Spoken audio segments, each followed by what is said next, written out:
has brought hundreds of fugitives to justice. We couldn't have done it without your help. That's why we turn to you again in the case of a murderer on the run. Austin's plan for the murder of her stepfather seemed foolproof.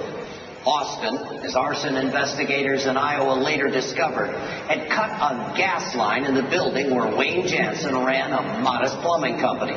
The place was rigged to blow, as poisonous fumes clogged the building for hours undetected. It was a plan that the cold-blooded murderer executed to near perfection. The plumber had a routine that Austin knew well. After a day out on the job, Jansen would stop by the office to lock up his tools away for the night. But fate would intervene on this tragic evening. Having made an earlier date with his wife, Jansen instead sent his apprentice, Ryan Milner, to lock up in his place. As Austin had devised, the building went up in a violent ball of flames.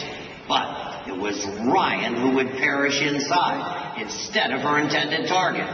Austin was detained for the murder of Ryan Milner before violently escaping the custody of a U.S. Marshal.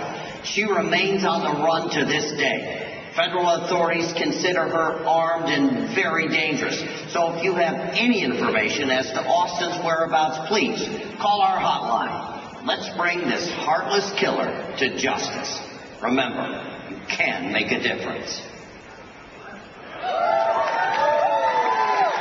Interesting. All right. I always thought that Kate killed her stepfather. And let's go to the next question. Oh, how's it going? Horace?